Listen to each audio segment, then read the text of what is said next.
A Montana love story. Her hands caressed the locket, the only memory of a past that the rain of tears could not erase. Boston had become a gilded cage since he departed forever. In the silence of Montana, where the sky seemed to touch the earth, her eyes found others that spoke the same language of overcome pain. A gunshot, a broken wheel, an encounter that would rewrite her destiny. Sometimes life tears away what we love to deliver what we need. If this story of loss and rebirth touched your heart, give us a like as one offers a hand to someone who has fallen. And tell me, how do you think Eleanor's journey ends? Share your voice in the comments.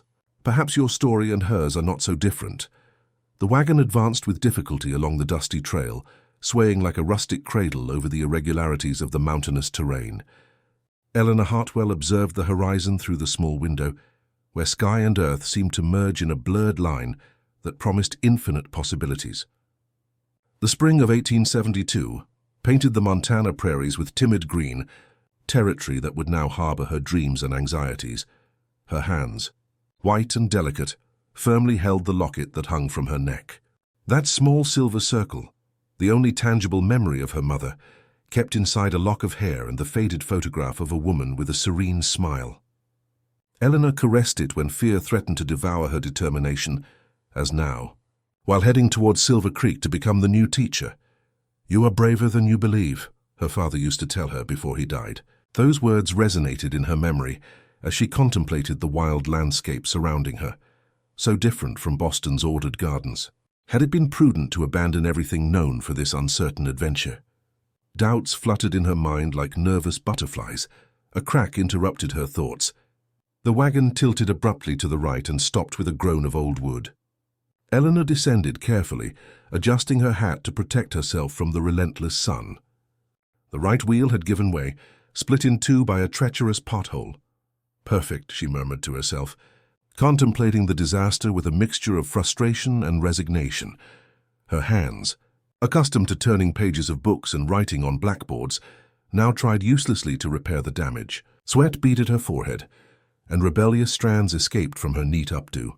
The silence of the wasteland was absolute, interrupted only by the occasional song of an unknown bird and the sigh of the breeze through the tall grass.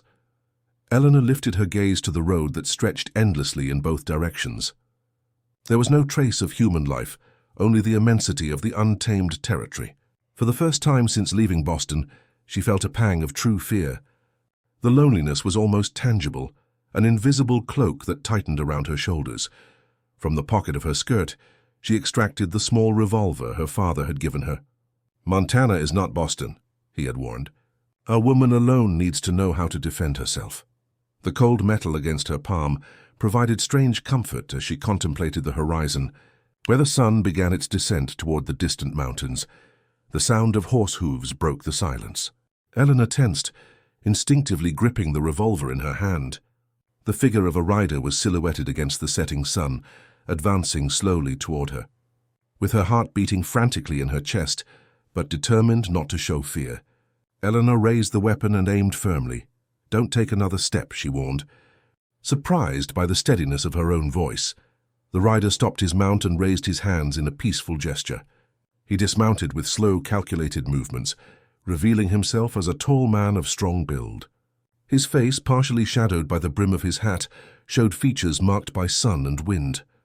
But it was his eyes that captured Eleanor's attention. Intense, the color of whiskey under the amber light of sunset. "I don't intend to frighten you, Miss," he said, with a deep voice that seemed to emerge from the earth itself. "Marcus Thornfield, owner of the Lone Eagle Ranch." He paused, and a slight smile curved his lips. "It seems you have problems with your transport." Eleanor kept the revolver raised, evaluating the stranger. His clothing, though simple, was clean and well-maintained. He didn't seem like a bandit, but prudence had accompanied her throughout her journey. "Eleanor Hartwell, the new teacher of Silver Creek," she finally responded, lowering the weapon slightly. "And yes, the wheel has decided this is a good place to break." Marcus approached the wagon and examined the damage, crouching to run his hands over the splintered wood. Eleanor observed his movements, the way his fingers, calloused from hard work, traced the broken structure with delicacy. There was a fascinating contradiction in that man, contained strength and unexpected gentleness.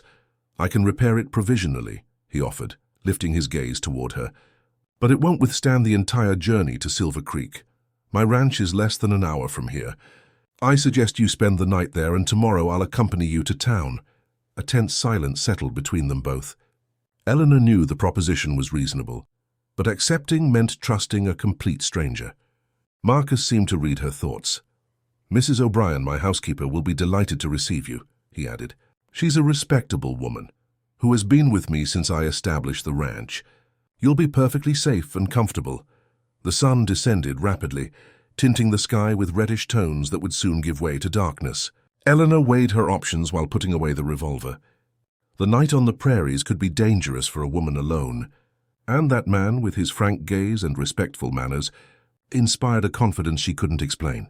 I accept your offer, Mr. Thornfield, she said finally. I thank you for your help. While Marcus worked on the wheel, Eleanor gathered her most important belongings, the small trunk with books, her personal bag, and the carved wooden box containing her father's letters. She observed the man from the corner of her eye, noting the efficiency of his movements and how the wind played with the dark strands that escaped from his hat. When he finished the provisional repair, Marcus secured Eleanor's luggage on his horse and offered her his hand to help her mount. The brief contact of their palms sent an inexplicable tingle up Eleanor's arm. Mounted behind him, with her hands timidly resting on his waist, she could perceive the aroma of leather, earth, and pine emanating from his jacket. The horse set out toward the ranch, while the first star appeared in the increasingly dark sky. The ranch emerged from the twilight like an apparition, a main house of solid wood with a wide porch, flanked by stables and corrals. Lit lamps projected warm light through the windows, and smoke rising from the chimney promised warmth and shelter. Eleanor, numb from the journey and night cold, felt immediate relief upon seeing that refuge. On the porch, they were received by an older woman with an affable face and grey braids gathered in a tight bun. Mrs. O'Brien examined Eleanor with undisguised curiosity, while Marcus briefly explained the situation. Welcome to Lone Eagle. Miss Hartwell, the woman said with a marked Irish accent. Come, you must be exhausted. I'll prepare a hot bath for you and then we'll dine. Eleanor followed Mrs. O'Brien inside the house, surprised by the warmth of the environment. She expected to find a rustic and austere place, typical of a solitary man on the frontier. But what she saw left her speechless. The main room, illuminated by oil lamps and the fireplace fire, was furnished with simplicity but good taste. Books, books! Occupied polished wooden shelves, and watercolors of local landscapes adorned the walls. In a corner, a piano waited silently, its brilliant wood reflecting the firelight.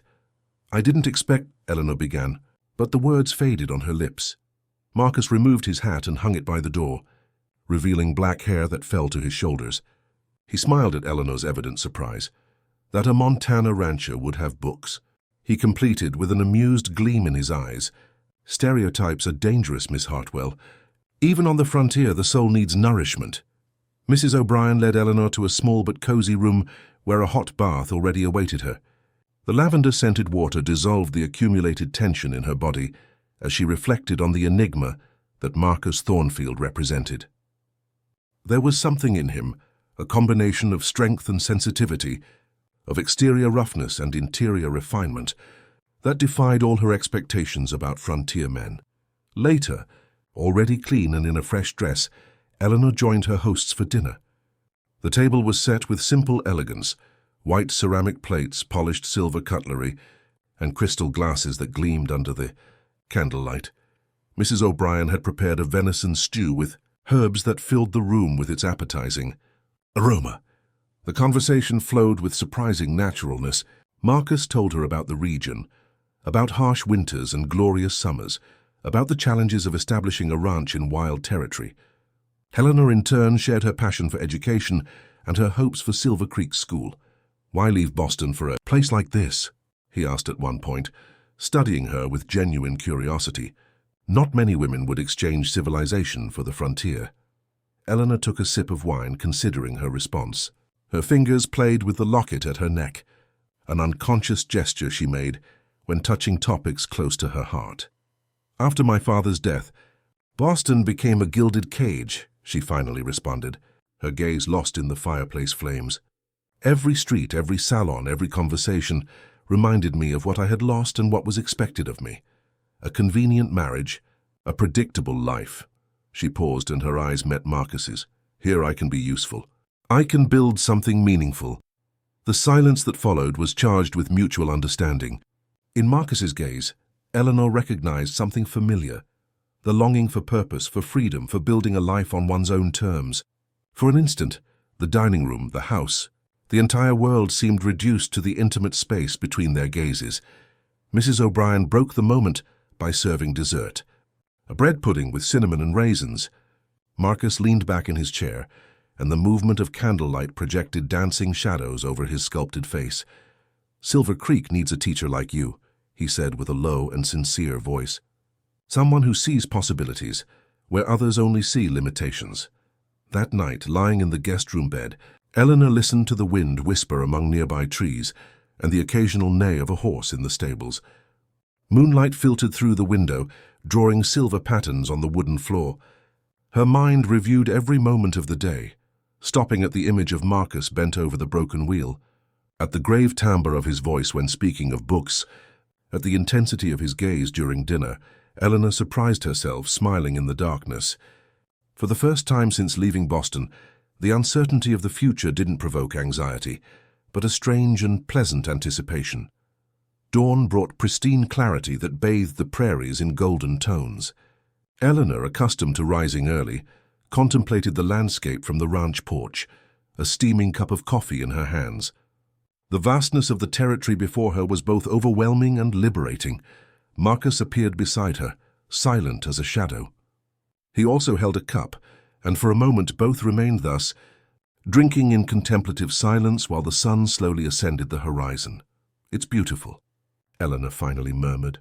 "Yes, it is," he responded, and something in his tone made Eleanor wonder if he was referring solely to the landscape. After a hearty breakfast prepared by Mrs. O'Brien, they set out toward Silver Creek. Marcus had properly repaired the wagon wheel and now rode beside her, occasionally pointing out places of interest or sharing stories about the region. Eleanor discovered he was a natural storyteller, capable of conjuring vivid images with simple words. "How did you come to establish yourself here?" she asked, genuinely interested in the story of that enigmatic man. Marcus remained silent for a moment, as if calibrating how much to reveal.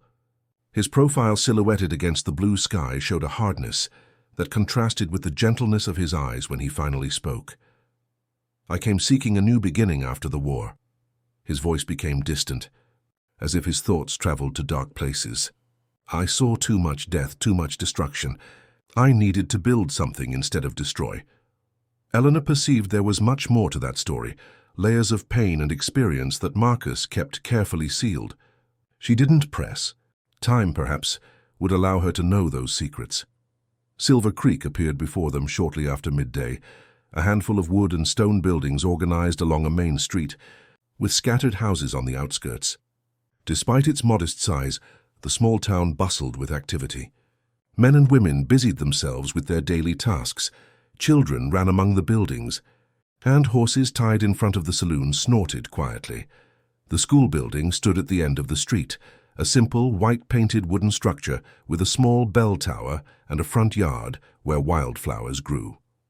Adjacent to it, an equally modest little house would serve as residence for the teacher. Eleanor felt a knot in her throat as she contemplated what would be her new home and workplace. It was much smaller than Boston's schools, but in its simplicity, there was a beauty and purpose that moved her deeply. Marcus first conducted her to Mayor Callahan's office, a robust man with thick mustache and affable manners, who gave her official welcome to Silver Creek. He briefly explained her responsibilities and handed her the keys to the school and house. "Mr. Thornfield was the one who insisted we renovate the school before your arrival," Callahan commented with a knowing smile. "I'd never seen him so concerned about the state of a public building." Eleanor looked surprised at Marcus, who observed through the window with apparent indifference, though a slight blush colored his sun-weathered cheeks. "It was the least we could do," he murmured. "The children deserve a dignified place to learn." That afternoon, while Marcus unloaded her luggage in the small house, Eleanor slowly walked through the school classroom. The smell of freshly polished wood and fresh paint filled the space. There were enough desks for about 20 students, a new blackboard, and still empty shelves that would soon house the books she had brought with her.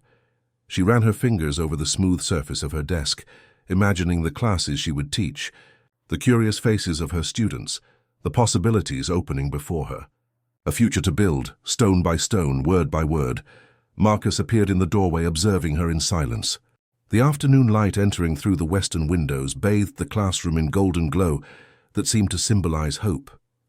"You seem satisfied with your new kingdom," he said with a smile that softened his habitually serious features. "It's perfect," Eleanor responded, emotion making her voice tremble slightly.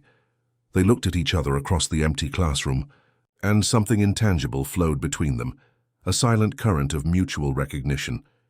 Eleanor was the first to look away, suddenly conscious of the warmth rising from her neck to her cheeks. "I should go," Marcus finally said. "You have much to organize before classes begin." At the school door, he stopped and turned toward her one last time. "If you need anything at all, send someone to the ranch." Eleanor nodded, grateful for his kindness. As she watched him ride away down the main street, a strange sensation of loss settled in her chest, as if something essential was leaving with him. That night, in the solitude of her new house, Eleanor wrote in her diary about the day's events. When describing Marcus, her pen stopped several times, uncertain how to capture the essence of that man. Finally, she wrote simply, "A deep soul in a deep place. Perhaps we both seek the same thing, a place where we can be who we truly are." The days before classes began passed in a whirlwind of activity. Eleanor cleaned and organized the classroom, arranged books on shelves, prepared lessons, and visited the families of her future students to introduce herself. She was received with a mixture of curiosity and reserve. Many in Silver Creek had never seen a university-educated woman, and some parents expressed doubts about the need for their daughters to receive the same education as boys. Girls need to learn to sew and cook, not Latin and geometry. Mr. Anderson, a cattle rancher with weathered face and inflexible opinions, had said. Eleanor had smiled diplomatically, but her eyes reflected iron determination. "In my classroom, Mr. Anderson, all children will learn tools to build their future, whatever path they choose." The evening before the first day of class, Eleanor worked late in the classroom, reviewing materials one last time and adjusting details. The sun had set hours ago, and the only illumination came from oil lamps that projected dancing shadows on the walls. She was so absorbed in her preparations that she didn't hear the steps on the porch or see the silhouette that stopped at the open door. "Working late, I see." Marcus's deep voice startled her. She turned to find him leaning in the doorframe, holding something in his hands that she couldn't distinguish in the twilight. "Mr. Thornfield." Eleanor's heart inexplicably accelerated. "I wasn't expecting you." "Marcus, please." He took a step inside, and the light revealed what he held. A bouquet of wildflowers of various colors, freshly cut judging by the dew still gleaming on their petals. "I thought your desk needed some color for the first day." Eleanor approached and took the bouquet, involuntarily brushing Marcus's fingers. A shiver ran down her spine at the fleeting contact. "They're beautiful," she murmured, bringing them toward her face to breathe their fragrance. "Thank you." "They grow on the eastern slope of my property," he explained, putting his hands in his pockets with an almost shy gesture. "My mother used to say wildflowers have more character than garden ones. They adapt, survive, find beauty in adversity." Eleanor placed the bouquet in a crystal vase on her desk, carefully arranging the stems. Marcus observed her movements with attention, as if each gesture revealed secrets about her. "Are you nervous about tomorrow?" he finally asked. "A little," Eleanor admitted, surprised by her own honesty. "In Boston, expectations were clear. Here I'm defining my own path." Marcus approached the map of the United States hanging on a wall. He passed his fingers over Montana's outline, a thoughtful gesture Eleanor found strangely intimate. "Sometimes defining your own path is the only way to find yourself," he said in a quiet voice. "Silver Creek is lucky to have you, Eleanor." It was the first time he called her by her first name, and the sound of those syllables on his lips provoked inexplicable warmth in her. The silence that followed was charged with unspoken words, with possibilities floating between them like dust motes in the lamplight. "I should go," he finally said, heading toward the door. You need rest for tomorrow. At the threshold, he stopped and turned toward her one last time. Moonlight silvered his profile, converting his figure into an almost mythical silhouette. Good luck, teacher, he said with a smile Eleanor would treasure in her memory during the long hours of night. When Marcus left, Eleanor remained motionless in the middle of the classroom, the aroma of wildflowers permeating the air around her. Her heart beat with a new, disconcerting rhythm. It wasn't just gratitude she felt toward that complex and reserved man. It was something deeper, more unsettling, something she didn't dare name yet. That night, as she prepared for sleep, Eleanor took from her personal trunk a small object that had belonged to her father. A brass compass with the inscription, "Find your true north," engraved on the lid. She held it in her hands, feeling its comforting weight, allowing contact with that family treasure to anchor her amid so many changes. Tomorrow would officially begin her new life. And though she tried to concentrate on her responsibilities as educator, she discovered her thoughts returning again and again to eyes the color of whiskey and a bouquet of wildflowers that represented. Somehow she didn't yet fully understand. Say promise. The school bell resonated for the first time under Eleanor's hand that Monday morning. Its clear and melodious sound summoned 17 children of various ages, who now settled at their desks, observing her with a mixture of curiosity, suspicion, and expectation. Eleanor, dressed in her most formal navy blue dress with her mother's locket visible above the high neckline, felt strangely serene despite the moment's importance. "Good morning," she began, her firm voice filling the classroom. "I am Miss Hartwell, and together we will embark on a journey through knowledge." She slowly walked the space between desks, establishing eye contact with each of her students. There were the blacksmith's children, with their hands already marked by small scars, the shopkeeper's daughter, with impeccable braids and bright eyes, the farmer's twins, indistinguishable except for their expressions, one curious, the other defiant, and in the back, almost hidden, the tailor's daughter with a visible scar running down her left cheek and a gaze that avoided attention. "In this classroom," Eleanor continued, "we are all equal. We all have something to teach and we all have something to learn. Boys and girls will study the same subjects because knowledge doesn't distinguish between genders." A murmur ran through the room. The declaration was revolutionary for Silver Creek, where girls' education rarely went beyond basic notions of reading and arithmetic. Eleanor noted resistance in some faces, but also the gleam of hope in others, especially in the tailor's daughter's eyes. The morning passed among evaluations to determine each student's level. As expected, there were great disparities. Some barely recognized letters, while others read fluently. Eleanor noted observations in her notebook, already planning how to adapt her lessons to each need.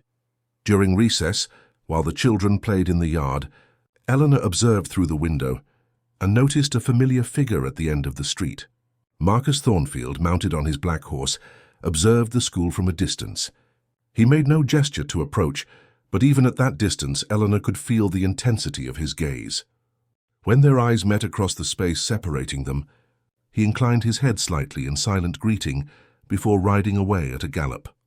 That gesture, as subtle as it was significant, accompanied her during the rest of the day. Had he come specifically to observe her first day? The idea provoked an emotion she didn't dare examine too closely. The afternoon brought the first serious difficulty. During history lesson, Eleanor mentioned that Native Americans had developed complex societies before Europeans' arrival. Thomas Anderson, son of the cattle rancher who had questioned her method, raised his hand with mocking expression. "My father says Indians are savages who should be exterminated," he declared with the arrogance only children who repeat without understanding possess. A tense silence fell over the classroom. The tailor's daughter, whose grandmother was native, lowered her head while her shoulders tensed visibly. Eleanor felt the moment would define her authority and her teaching tone. "In this classroom, Thomas, we will learn to form our own opinions based on facts and respect, not on prejudices," she responded with deliberate calm. "History is not black or white, but full of nuances we must strive to understand." She approached her desk and took her father's compass, showing it to the class. "This compass belonged to my father.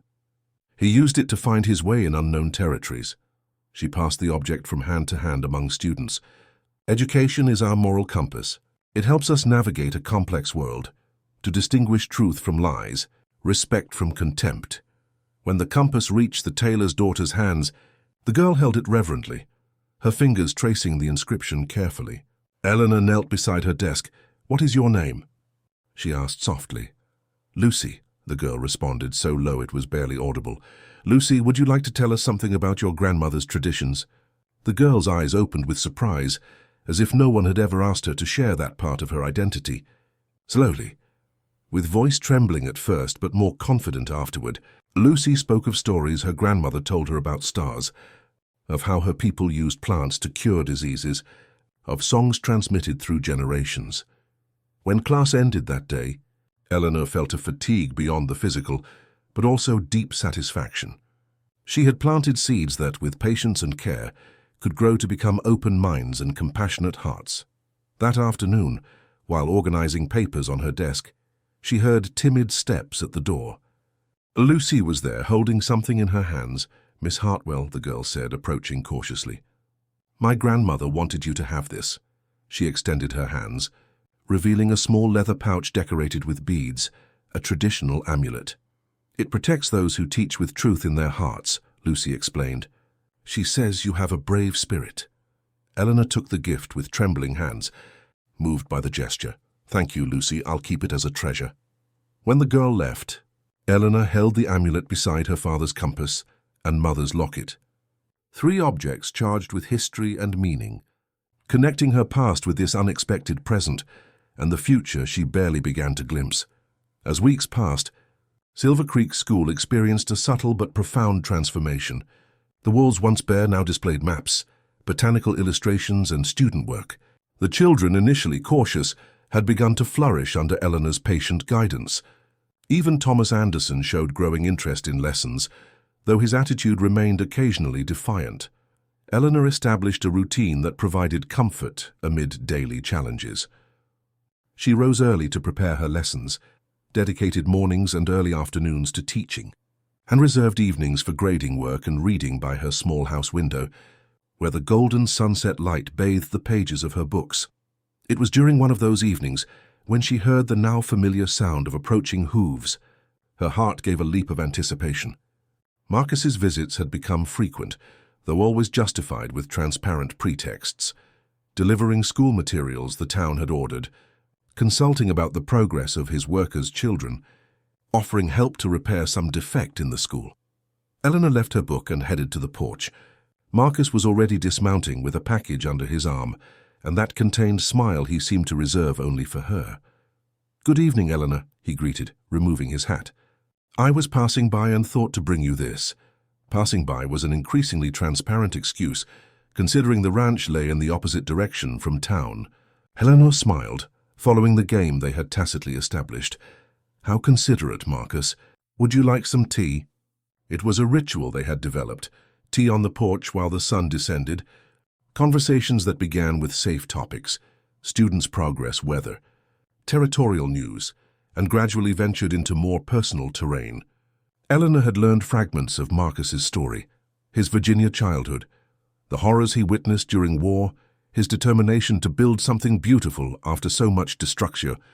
In turn, she had confided her own struggles, her mother's early loss, the complex relationship with her father, brilliant but distant, her longing to create a space where everyone could develop their potential, regardless of origin or gender. This afternoon, while sharing tea and homemade biscuits, Marcus seemed particularly thoughtful. His eyes swept the horizon where mountains stood out against the reddish sky, but Eleanor felt his mind wandered through interior landscapes. "What are you thinking about?" she finally asked, breaking a silence that had comfortably prolonged between them. Marcus turned his face toward her, and something in his gaze made Eleanor hold her breath. There was unusual vulnerability, an unformulated question floating in those amber eyes. "I think about how a life changes," he responded with low, deep voice. "How a chance encounter on a dusty road can alter the course of everything." Their gazes met and held, communicating wordlessly what they still didn't dare express openly. Eleanor felt warmth rise from her neck to her cheeks, but didn't look away. In that suspended moment, something crystallized between them. Mutual recognition that what had begun as courtesy between strangers had transformed into something much deeper. The package Marcus had brought turned out to contain a book. Walden by Henry David Thoreau, a beautifully bound edition. "I thought you'd like it," he explained as Eleanor passed her fingers over the leather cover. "It speaks of finding meaning in simplicity, of building a deliberate life. It reminded me of you." The gesture moved her more than any ostentatious gift. Marcus had listened attentively to her thoughts, had observed her soul and found words that would resonate with her. "It's perfect," she murmured, and her fingers brushed his as she returned the book to his hands. "Would you read me a passage?" The request surprised them both. It was an invitation to different intimacy, to share not just space and conversation, but also the magic of words they both revered. Marcus opened the book carefully, leafed through until finding a passage, and began to read with grave, melodious voice.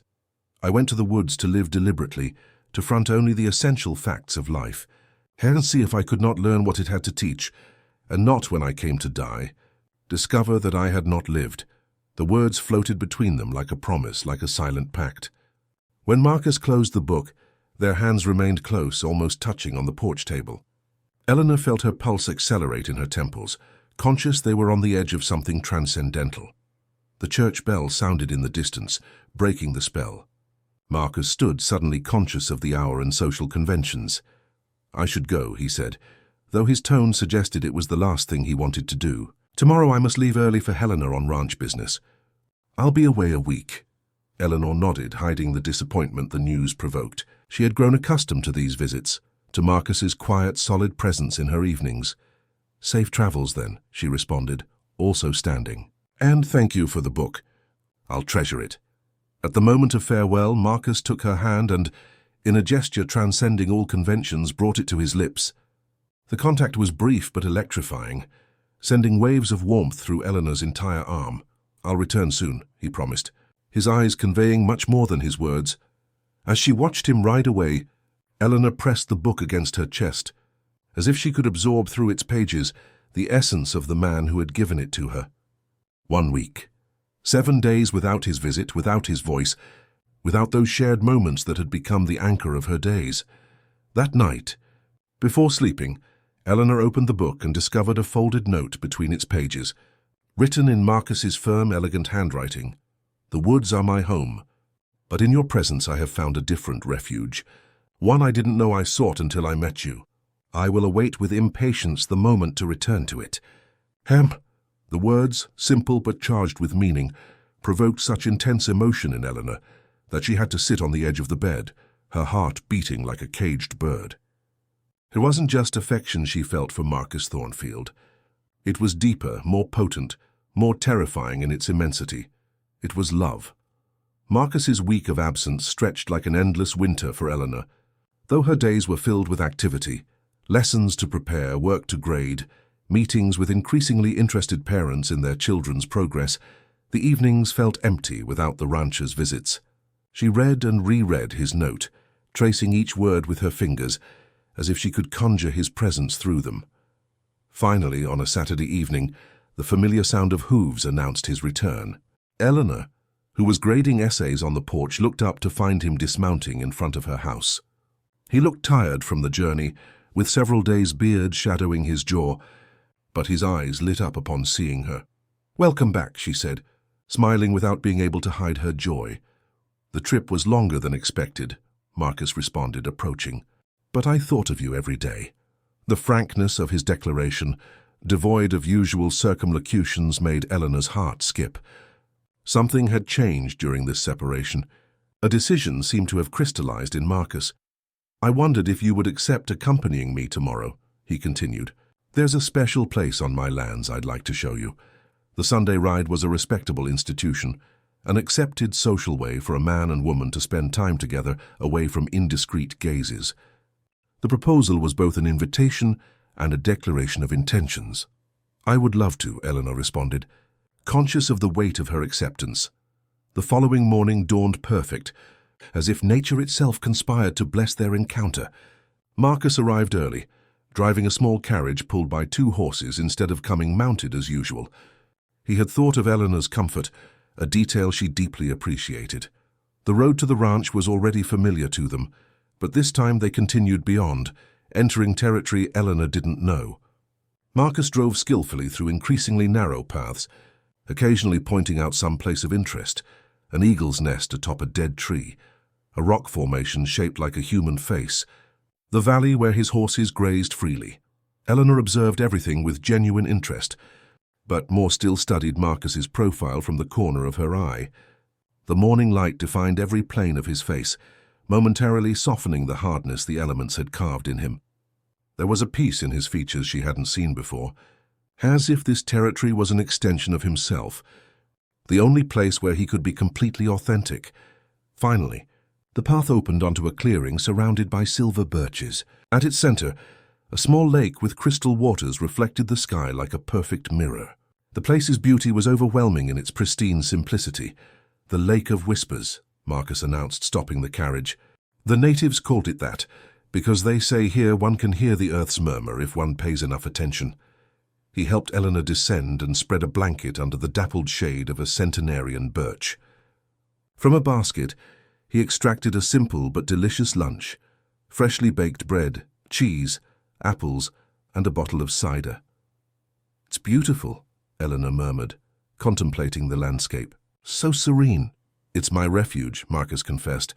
"I come here when I need to remember why I chose this life." They ate in complicit silence, occasionally interrupted by birdsong and the whisper of leaves swayed by the breeze. There was no need to fill the air with words. The quietude between them was as eloquent as any conversation. After lunch, they walked along the lake shore. Eleanor removed her boots and stockings to feel the cold water on her feet, a small act of rebellion against conventions that Marcus observed with an appreciative smile. "In Boston," she commented, slightly lifting her skirt to avoid wetting it, "there are dozens of rules about what a lady can or cannot do. Sometimes I feel I breathe more freely here, where nature dictates norms instead of society." Marcus picked up a flat stone and threw it over the water's surface, making it skip 5 times before sinking. "Freedom has a price," he responded thoughtfully. "Here one faces naked truth about oneself. There are no masks that serve when winter threatens or drought destroys your crops."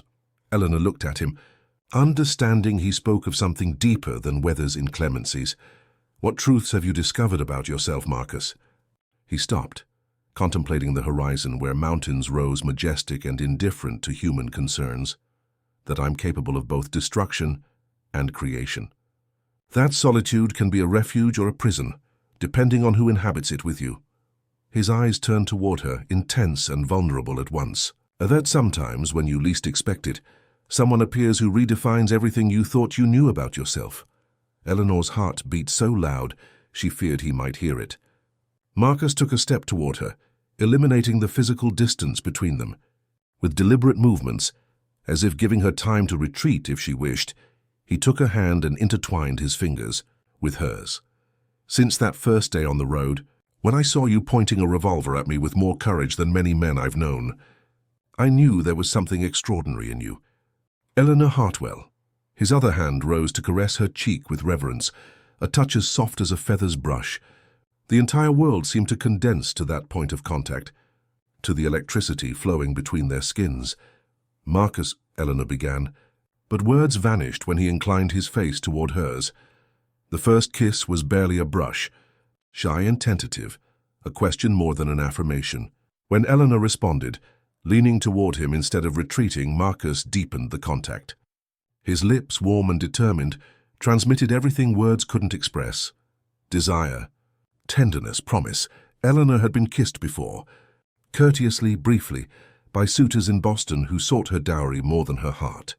But this was different. It was fire and peace, storm and refuge, all simultaneously.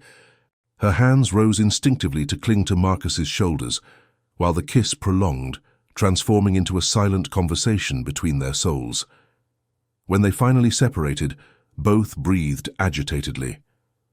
Marcus rested his forehead against hers, keeping his eyes closed as if trying to engrave the moment in his memory. "I've imagined this every day since I met you," he confessed, shifting to intimate address naturally, as if they had always shared this intimacy.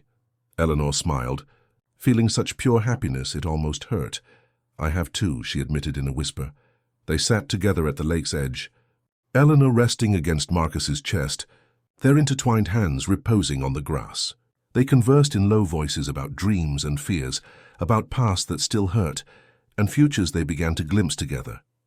The afternoon advanced, painting the sky in golden and purple tones, but they remained oblivious to time's passage.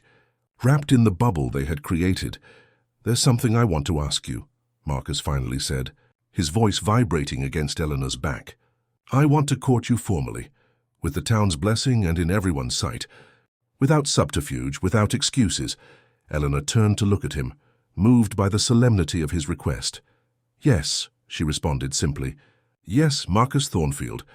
The return to town was made in a different silence from the journey out, charged with promises and anticipation. Their hands sought each other constantly, as if needing to reaffirm the reality of what had occurred. The future stretched before them like the road they traveled, uncertain in its details, but clear in its direction. News of the formal courtship between Marcus Thornfield and Eleanor Hartwell spread through Silver Creek with the speed of a prairie fire. Reactions were as varied as the small town's personalities. There were knowing smiles from those who had observed the relationship's development from its beginnings, sincere congratulations from those who appreciated both, and also, inevitably, murmurs of disapproval. Eleanor noticed subtle changes, conversations that stopped when she entered the general store, evaluating looks during Sunday service, veiled comments about the suitability of a schoolteacher as wife to one of the territory's most prosperous ranchers. Mrs. Anderson, Thomas's mother and wife of the cattle rancher, who had questioned her educational methods, became the most audible voice of resistance. In a school committee meeting, she didn't hesitate to express her concerns. "I wonder if Miss Hartwell can maintain her commitment to education now that her personal interests have taken prominence," she commented with a smile that didn't reach her eyes. "Perhaps we should consider bringing a male teacher for next term, someone without distractions." Eleanor, seated across the table, maintained composure, though she felt indignation's heat rise up her neck. "My commitment to my students remains absolute, Mrs. Anderson," she responded with deliberate calm. "My personal life doesn't interfere with my professional responsibilities, as I'm sure yours doesn't either."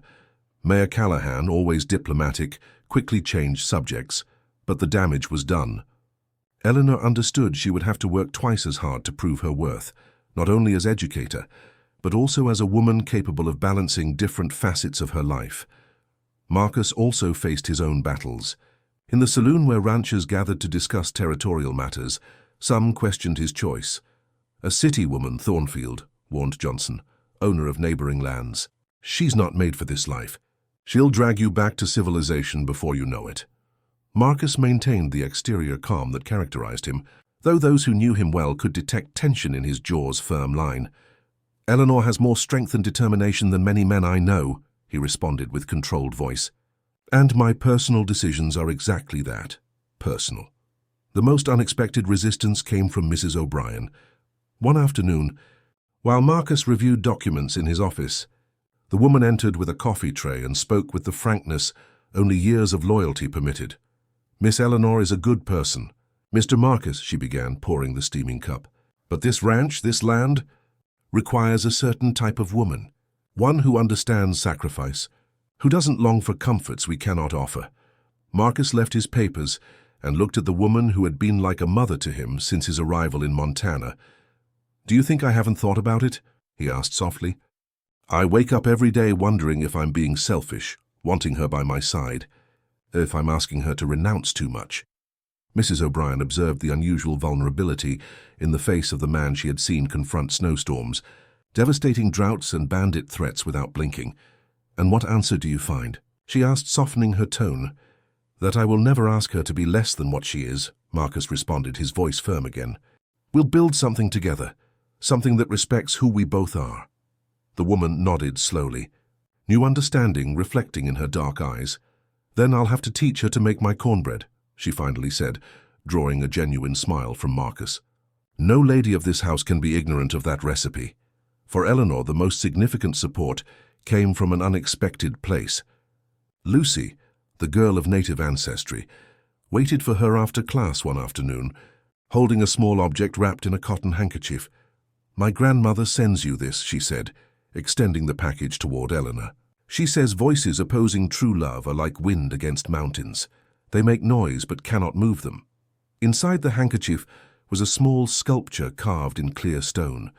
Two intertwined figures, so perfectly fused it was impossible to determine where one began and the other ended. "It's speaking stone," Lucy explained. "Lovers hold it together when they need to remember they're stronger united than separated." Eleanor hugged the object against her chest, deeply moved by the gesture. "Thank your grandmother," she responded with trembling voice. "It's a precious gift." That night, when Marcus visited for their usual evening walk, Eleanor showed him the sculpture and related the grandmother's words. Marcus held it in his palm, examining it with respect.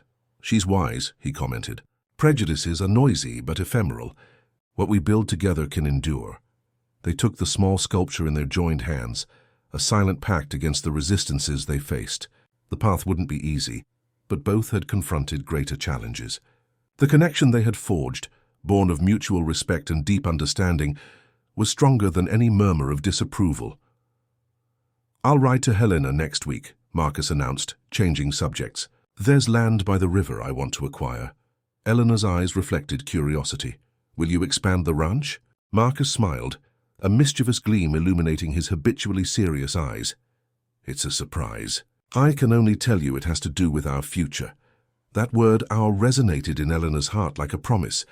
Despite difficulties, despite voices questioning their choice, she had never been more certain of her path. In Marcus's eyes she found a home transcending geographical coordinates. In his hands, strong but gentle, she found an anchor amid life's storms. The resistances would continue, as wind continues hitting against mountains. But they would remain firm in their shared conviction that what they had found in each other deserved to be defended, cultivated and celebrated. Summer advanced toward its fullness, dressing the prairies in vibrant colors and filling the air with the sweet aroma of wildflowers. The school had closed for summer vacation, giving Eleanor time to reflect on her first year as Silver Creek's teacher. It had been a period of challenges and triumphs. Her students had progressed remarkably. Even Thomas Anderson showed new respect for knowledge, and Lucy had flourished under her tutelage, revealing exceptional talent for literature. But the most precious moments of that summer were those shared with Marcus. Free from the school calendar's restrictions, they could spend entire days together. Dawn rides, picnics by the Lake of Whispers, long conversations under the stars. The formal courtship had solidified their relationship in the community's eyes, and though some still murmured, most, "Ago I had resigned myself to solitude. I believed it was my destiny, perhaps even my penance for what I lived through during war." He turned toward her, and the intensity of his gaze made Eleanor hold her breath. "And then you appeared.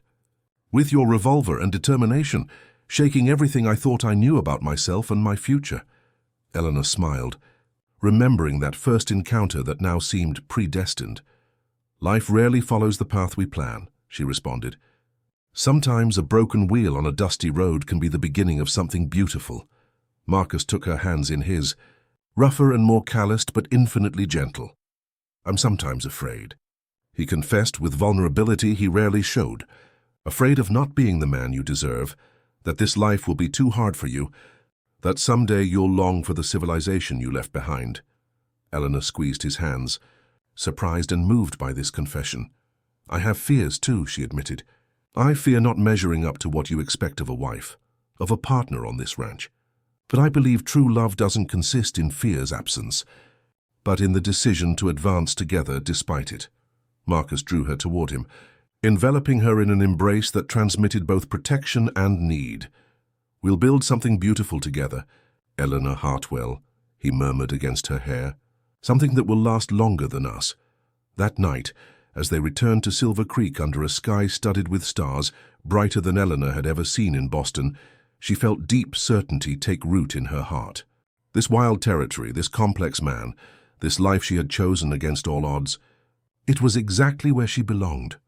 Her mother's locket seemed lighter against her chest, as if it had finally found its purpose, not just as memory of what was lost, but as witness to what was gained.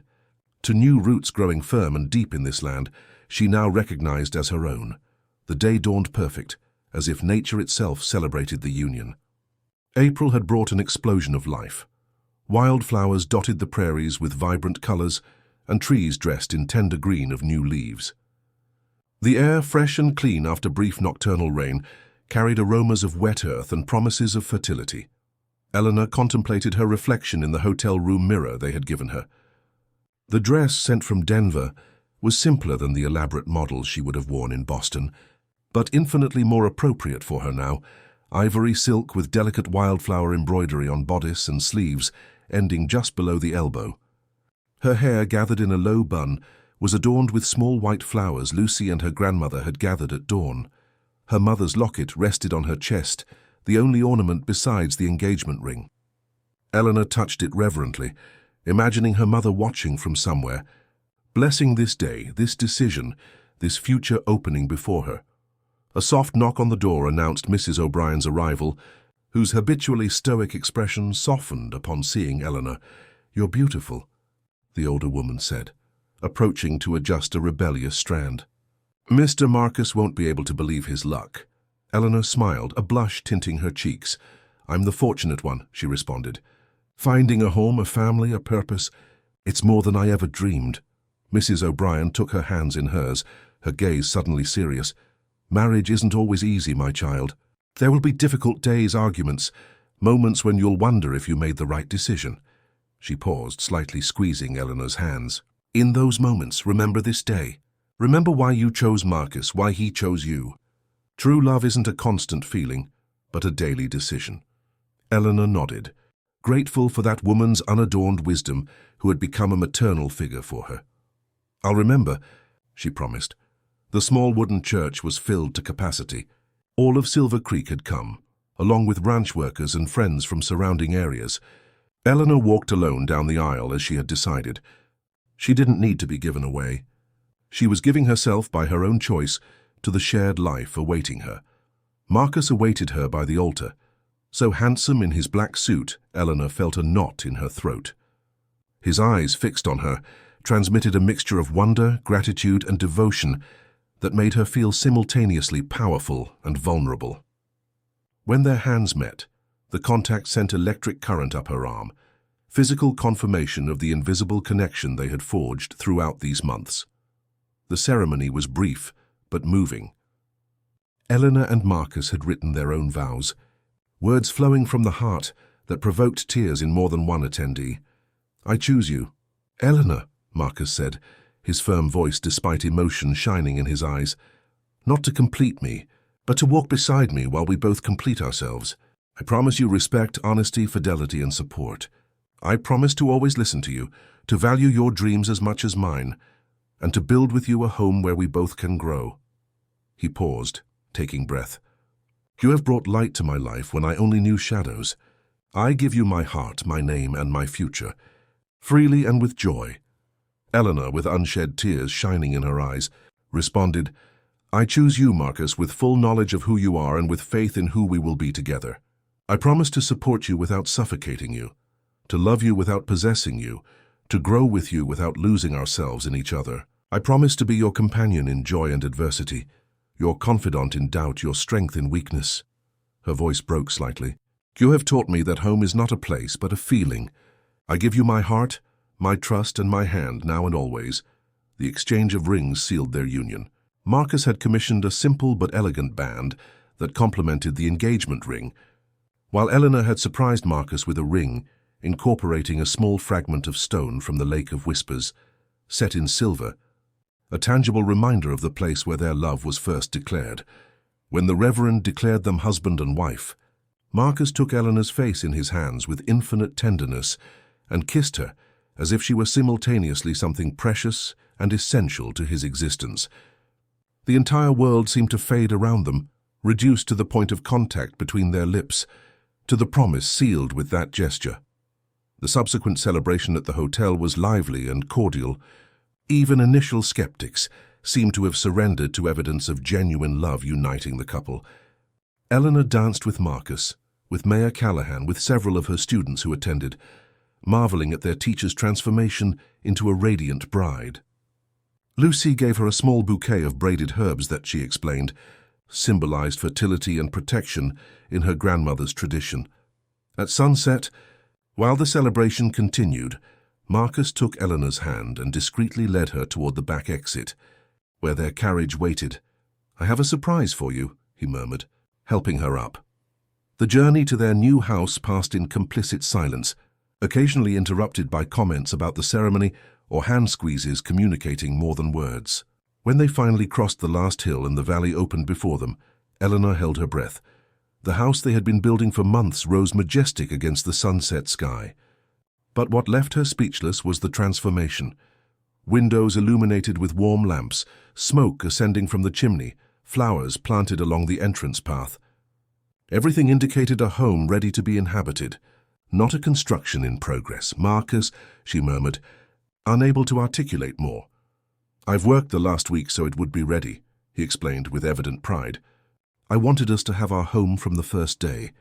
Upon descending from the carriage, Eleanor noticed the main door was decorated with a wildflower crown similar to those in her bouquet.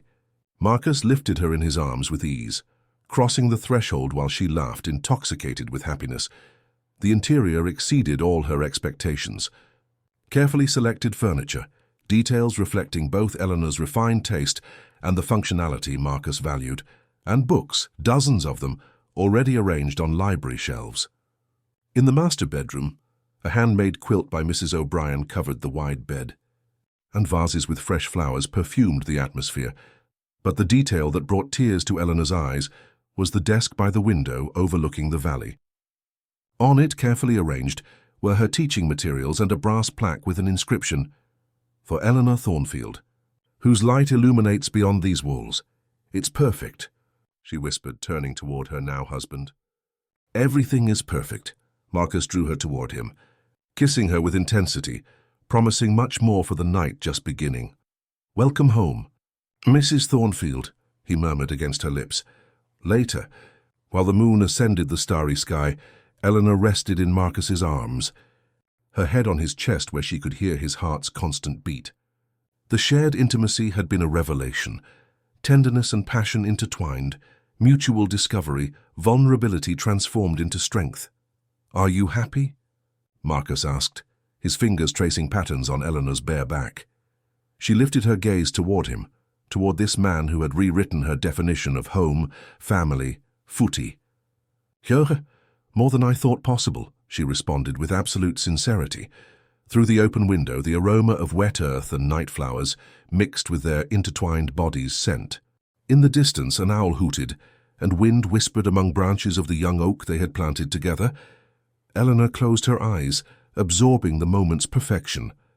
Tomorrow would truly begin their shared life, with its joys and challenges. But this night, this moment suspended in time, was a gift she would treasure forever, culmination of an unexpected journey and prelude to all that was to come. Years slipped by like pages of a beloved book, each leaving its indelible mark on Eleanor and Marcus's shared history. The valley house grew with them, a new room here, an expanded porch there, the oak gaining height and strength with each season. Silver Creek School also evolved under Eleanor's persistent guidance, who continued teaching even after their first daughter's birth, Victoria, named in honor of Marcus's mother. Victoria's arrival transformed their world in ways neither had completely anticipated. She was a girl with dark eyes like her father, and her mother's indomitable spirit, curious from her first months of life. Eleanor discovered within herself reserves of love she didn't know she possessed, and Marcus revealed new facets of tenderness daily that deeply moved his wife. When Victoria turned 3, the twins were born, William and Edward, as different from each other as they were similar in appearance. One contemplative and analytical, the other adventurous and expressive. The house filled with laughter, tears, discussions and reconciliations, small feet running through hallways, and tiny hands exploring every corner. Eleanor balanced her responsibilities with determination that impressed everyone. 3 days a week she taught at school, while Mrs. O'Brien, who had moved with them after selling Lone Eagle Ranch, cared for the children. Other days she worked from home, preparing lessons while supervising garden games or answering endless questions about the world's workings. Marcus prospered with cattle ranching and served temporarily in territorial legislature, though he always returned with relief to his home's peace. His most significant contribution to the territory, however, was introducing innovative agricultural methods that helped many ranchers survive droughts and difficult seasons. Not everything was idyllic, of course. There were brutal winters testing their resistance, illnesses provoking nights of anguished vigil beside children's beds, occasional disagreements requiring patience and communication to resolve. But each challenge, faced together, strengthened their union's fabric. Their marriage's 10th anniversary coincided with Eleanor's most cherished dream's realization, Silver Creek Library's inauguration. It had been a long project, financed with donations she had tirelessly collected and Marcus's generous contribution. The stone and wood building, modest but elegant, already housed more than 500 volumes and promised to become the growing town's cultural heart. The opening ceremony was a memorable event. The entire community gathered to celebrate, even those who initially had questioned such institutions' need. Eleanor, with Victoria at one side and twins flanking Marcus, cut the red ribbon with a mixture of pride and humility. "Books are windows to worlds we might never physically visit," she said in her brief speech. "But that can transform our minds and hearts' interior territory. This library belongs to all of you. May your lives be enriched by stories and knowledge dwelling in these pages." That night, while children slept exhausted after celebrations, Eleanor and Marcus sat on the porch, contemplating stars dotting Montana's velvety sky. A bottle of fine wine, the mayor's gift for the occasion, accompanied their conversation. 10 years, Marcus murmured, taking Eleanor's hand in his. "Sometimes it seems like yesterday when I first saw you," pointing that revolver at me. Eleanor laughed softly, leaning against his shoulder. "And other times it seems we've always been together, that no before existed." Marcus nodded, understanding exactly what she meant. They remained silent for a moment, listening to the valley's night sounds. An owl's hoot, winds whisper among now majestic oak leaves, the occasional distant neigh of a stable horse. "Do you ever regret," Marcus suddenly asked, "having left Boston, having chosen this life?" Eleanor considered the question with the seriousness it deserved. It was a trait Marcus had always appreciated in her, her willingness to honestly examine her thoughts and feelings without easy answers or false assurances. "I don't regret the decisions I made," she finally responded, "but sometimes I wonder about paths not taken, as I think we all do." She paused, ordering her ideas. "In another life, perhaps I would have been an academic at some university, or traveled through Europe as my father dreamed. But that other Eleanor wouldn't have known the joy of seeing Victoria ride her first horse, or hearing William read aloud for the first time, or watching Edward build those ingenious little mills he places in the stream." She turned to look at Marcus, moonlight's silvery light outlining his still handsome features, despite new lines time and weather had engraved on his face. "And I wouldn't have met you," she added softly. "I wouldn't have discovered how true love expands you instead of limiting you." Marcus brought Eleanor's hand to his lips, kissing her knuckles reverently. "Every day I'm grateful for that broken wheel," he murmured against her skin. They toasted to shared past and future still unfolding before them. They spoke of plans, children's education, possible library expansion, a long-postponed trip to Boston so Eleanor could show her family the territory she had chosen as home. When they finally retired to their room, intimacy between them had familiar comfort combined with flashes of initial passion that had never completely disappeared. They knew each other's bodies like expert cartographers, capable of tracing maps of pleasure and tenderness over skin that had aged together, that had given and received life, that had endured cruel winters and scorching summers. Afterward, while Marcus slept deeply, Eleanor remained awake, contemplating the face of the man who had transformed her destiny. Lines around his eyes spoke of shared laughter, the occasional worry furrow on his forehead, of storms faced side by side. His hands resting on the blanket showed marks of a decade working the land, building their shared dream, caressing their children and herself with equal devotion. Eleanor thought of the library inaugurated that day, how it represented perfect fusion of their worlds, her love for knowledge and literature, Marcus's connection with community, the legacy both wanted to leave their children and Silver Creek.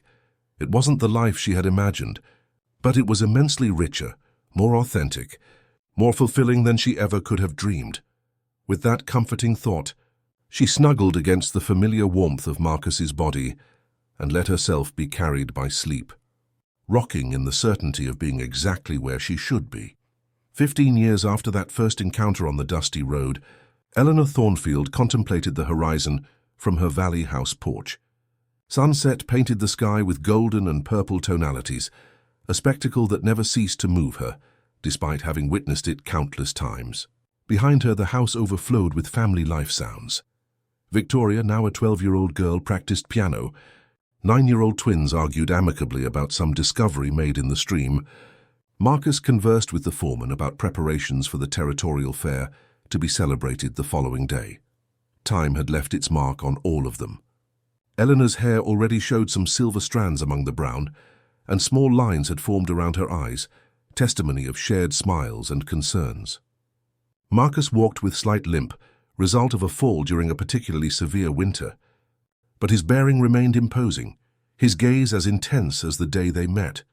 The property had grown and prospered under their joint care. Besides the main house, there were now ample stables, a generous orchard, a small greenhouse where Eleanor cultivated medicinal plants, following Lucy's grandmother's teachings, and a workshop where Marcus worked wood in his free hours, creating furniture combining functionality and beauty. Silver Creek had also evolved, becoming a prosperous town. The school Eleanor had inaugurated now had 3 additional teachers, and the library had expanded twice to house a growing collection. But perhaps the most significant change was less tangible, the community's mentality, which had gradually embraced more progressive ideas about education, equality, and mutual respect, largely thanks to Eleanor's constant and patient influence. As she watched the sun descend behind mountains, Eleanor perceived Marcus's presence before hearing him. It had always been thus between them, constant awareness of each other's proximity, a connection transcending the physical.